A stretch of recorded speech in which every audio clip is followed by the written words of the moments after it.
3월 8일 67일차 365 대화를 위한 성경 통독 시간입니다. 오늘 읽으실 말씀은 사사기 9장 그리고 10장입니다. 묵상하실 본문은 사사기 9장 1절에서 6절까지. 말씀이 개요입니다.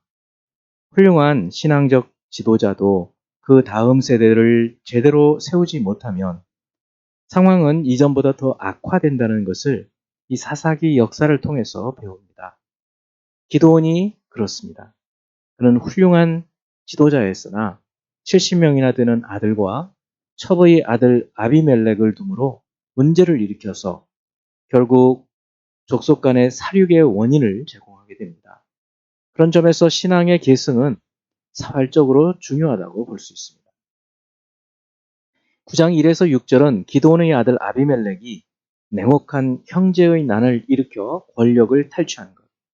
7에서 21절은 그의 이복 형제 요담이 우화를 통해서 아비멜렉의 외가 세겜 사람들의 악행을 책망하고 저주하는 예언을 다루고 있고, 22에서 29절은 아비멜렉을 도왔던 세겜 사람들이 아비멜렉을 배반한 것, 30에서 49절은 아비멜렉이 그 세겜 사람들을 살육한 것을 다룹니다. 50에서 57절은 도주한 세겜 사람들을 추격한 아비멜렉이 데베스를 공격하다가 비참한 최후를 맞이하는 이야기입니다. 10장 1에서 2절은 이사갈 지파 출신 사사 돌라의 활동, 3에서 5절은 길르앗 출신 사사 야일의 활동을 다룹니다. 6에서 9절은 이스라엘의 거듭된 타락으로 블레셋과 암몬을 통해 고통당하게 된 것을, 10에서 16절은 이스라엘의 부르짖음에 그리고 회개에 여호와께서 책망하시고 다시 회개하자 이방신을 제하고 회개하고 이방신을 제하고 여호와를 섬기게 되자 여호와께서 근심하신 것을 말하고 있습니다.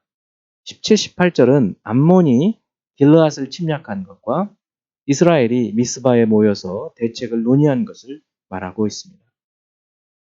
이처럼 사사시대의 역사는 범죄, 징계, 회개, 구원, 망각, 재범죄, 이 악순환, 죄의 악순환을 거듭하는 것을 보여주고 있습니다.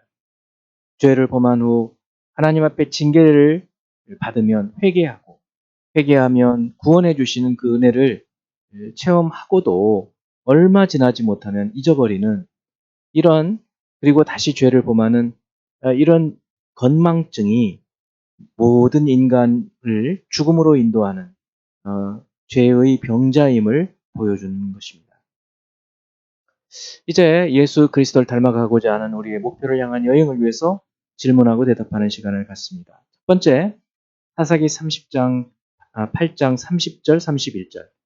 기드온이 아내가 많으므로 그의 몸에서 낳은 아들이 70명이었고 세겜에 있는 그의 첩도 아들을 낳았으므로 그 이름을 아비멜렉이라 하였더라.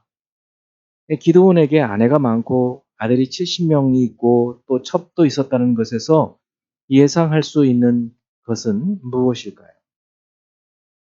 이제 9장에서 나타나지만 기드온이 대단한 부와 권세를 가지고 있었고 또 절제하지 못하는 삶을 살았음을 알 수 있고, 또 이제 이 많은 아들 가운데 형제 간의 불화의 가능성을 예상할 수 있는 것을 이제 9장을 통해서 볼 수 있습니다. 9장 1절, 여룻바알의 아들, 여룻바알은 기드온이죠. 아비멜렉이 세겜에 가서 그의 어머니의 형제에게 이르러 그들과 그의 외조부의 집의 온 가족에게 말하여 이르되, 이 아비멜렉과 세겜은 어떤 관계죠? 아비멜렉은 그의 어머니, 그러니까 기드온의 첩이죠. 첩의 고향이 세겜입니다. 그러므로 외가예요. 그 외가 사람들을 연고를 부추겨서 세겜 사람들을 이용해서 결국 형제의 난을 일으키게 되는 거죠. 세 번째, 사사기 9장 22, 23절. 아비멜렉이 이스라엘을 다스린 지 3년에 하나님이 아비멜렉과 세겜 사람들 사이에 악한 영을 보내심에 세겜 사람들이 아비멜렉을 배반하였으니, 친밀했던 아비멜렉과 세겜 사람들과의 관계에 균열이 생긴 이유는 무엇이라고 말씀하고 있습니까? 하나님께서 악한 영을 보내셨다. 그렇습니다.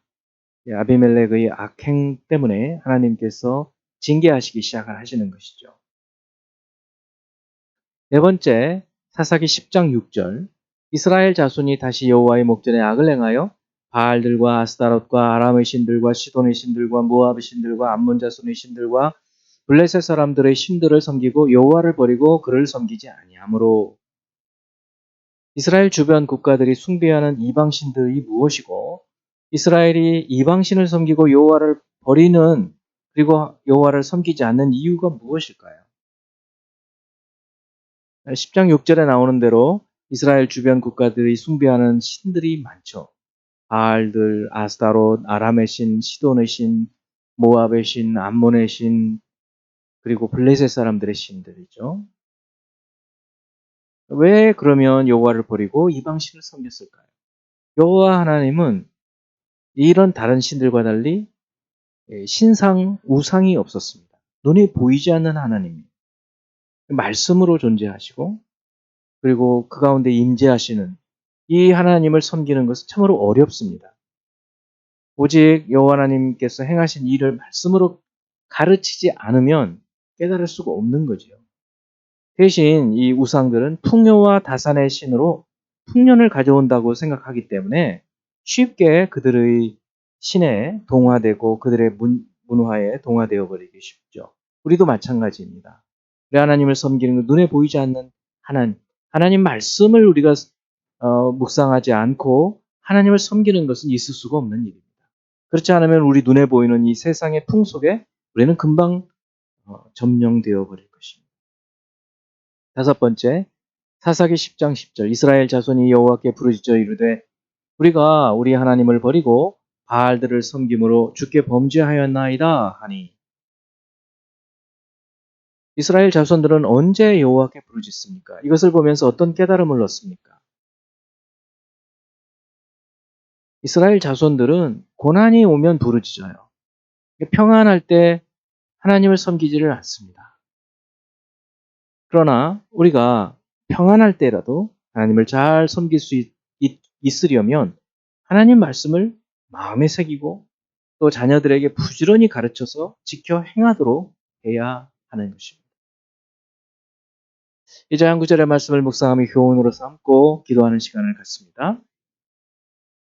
사사기 10장 15, 16절. 이스라엘 자손이 여호와께 여쭈되 우리가 범죄하였사오니 주께서 보시기에 좋은 대로 우리에게 하시려니와 오직 주께 구하옵나니 오늘 우리를 건져 내옵소서 하고 자기 가운데에서 이방 신들을 제하여 버리고 여호와를 섬기며 여호와께서 이스라엘의 곤고로 말미암아 섬김에 여호와께서 이스라엘의 곤고로 말미암아 마음에 근심하시니라.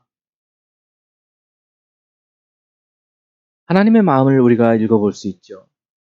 하나님께서는 우리가 범죄하였을지라도 진심으로 회개하며 하나님께 돌이킬 때에는 하나님의 마음이 참으로 아프셔서 결국은 구원해 주시는 것을 깨닫습니다. 오늘 우리가 어떤 상황에 있든지 다시 하나님께 돌이켜서 하나님께 구하는 저희들이 되기 바랍니다. 기도하겠습니다. 하나님 아버지, 사사시대의 시대 상황을 보면서 우리가 평안해지면 하나님을 잊어버리고 고난에 처하면 또 하나님께 기도하는 그런 신앙의 어린아이가 되지 않게 하여 주시고 주의 말씀을 늘 기억하고 묵상함으로 그 말씀에 기록된 대로 삶으로 늘 하나님을 기억하고 하나님을 섬기며 하나님 뜻대로 살아갈 수 있는 저희들이 되게 하시고 하나님과 동행하는 삶을 살 수 있도록 도와주시며 이 신앙을 저희들의 후손들에게 부지런히 가르치고 전수할 수 있게 도와주시고 복음을 증거할 수 있는 저희들이 되도록 축복해 주시옵소서. 예수 그리스도 이름으로 기도합니다. 아멘.